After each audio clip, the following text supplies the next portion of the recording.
Part two. So, the New York Giants finally got their quarterback of the future in Jackson Dart. I do love the pick. I think Jackson Dart could come in and play week one. He's not going to, with Russell Wilson being there and then Jameis Winston. I believe Jameis may get traded, or hell, maybe even Russell Wilson gets traded. One of those quarterbacks will get traded at some point in this draft, I do believe, because teams rarely keep three quarterbacks on the roster. And if they move one to the practice squad, they're going to get picked up immediately as soon as they clear waivers.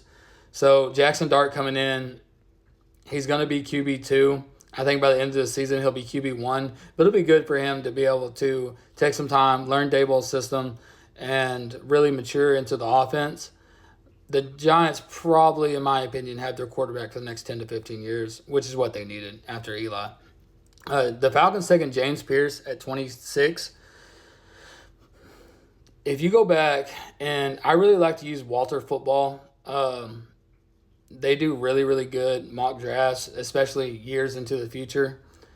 If you go back to, I want to say it was 2023, James Pierce's freshman year, like he was projected number one overall draft pick. And then in 2024, he was also projected a top 5 draft pick. The talent's there, the production's there, the off the field concerns is really what pushed him down. And Raheem Morris plays running back for the Dolphins. Raheem Morris, he's a lot of that Tony Dungy coaching tree where he builds better men than he does football players. And I do think him going to the Falcons is going to be a great fit. Raheem Morris is a defensive-minded guy, but he builds his players up and teaches them how to be, great men. He also teaches them to be good football players, but first and foremost, it's great men. And I really like what Raheem Morris is doing in Atlanta and building that culture. 27, the rich get richer. I don't know how the number one safety in the draft falls to Baltimore at 27. They already have Kyle Hamilton, but now they can run 2 deep safety, and then Malachi Starks can also play their nickel corner, which isn't really a position of need, but the Ravens do what the Ravens do. They let the draft fall to them. They don't trade up, and they take the best player available on their board, and it was Malachi Starks.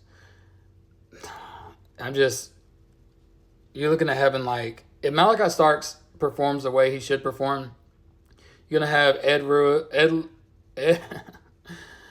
Reed and Troy Polamalu on the same team with Kyle Hamilton and Michael Starks. That is what is the best possible scenario, but it's a possibility. At 28, the Lions drafted, I don't want to destroy this name, but Tyleik Williams. He's a defensive lineman for Ohio State. I didn't really watch a whole lot of tape on him, so I really can't give a judgment. Hearing everybody else talk about him, they thought it was a little bit of a reach, but they needed a pass rusher. Once Aiden Hutchinson went out, their pass rush struggled.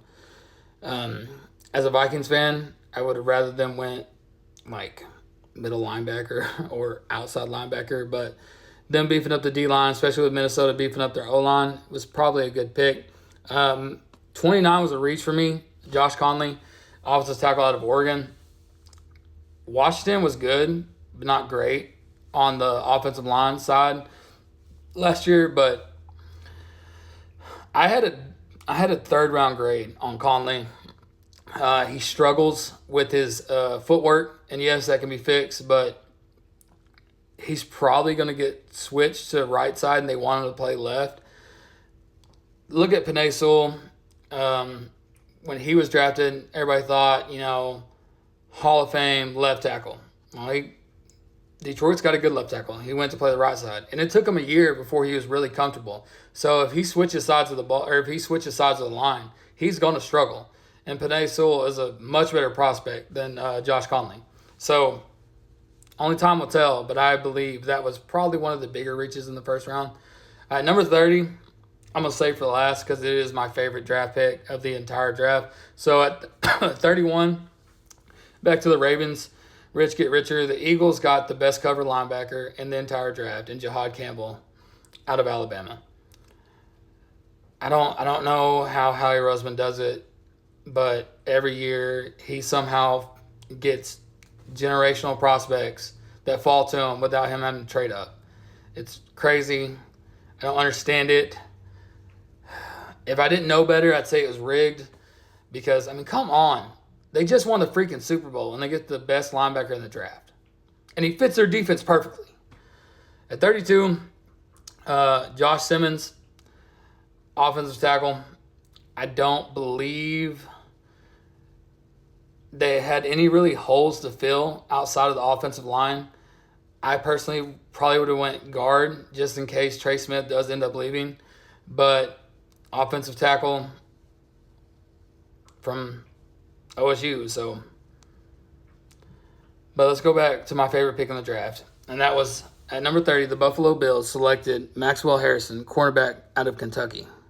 Okay, this dude was in the green room, okay, where all the guys go that expect to get drafted in the first round. He fell all the way to 30. Guys, I'm telling you, this man celebrated every single player that was drafted ahead of him. He dapped him up, gave him a hug, and was just happy for him. You don't see that in today's day and age where somebody is generally happy for someone who technically went above him, who is going to get more money than him, is going to have a better situation than him. But the fact that he congratulated every single player, if you can find the video on YouTube or even here on TikTok, go look at it. It is the most heartwarming sports video I've seen for this year and almost made me tear up. That dude is just a good human being, and I don't care if he has a lick of success in the NFL. He will be my favorite upcoming rookie to watch just because of his attitude and how he handled adversity. The dude is just a good human being, and I hope he sees this. And if you do, man, you are a testament to how future fathers want their sons to be, especially when it comes to sports. And I don't know your backstory, I don't know your situation, but whoever raised you, they did right by you. And man, I wish you nothing but success at the next level, and I hope you go on and do amazing things. All right, man, that's it for the first round.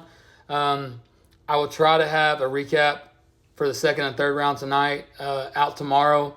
It may get pushed back, and I just do a full draft recap with my boy,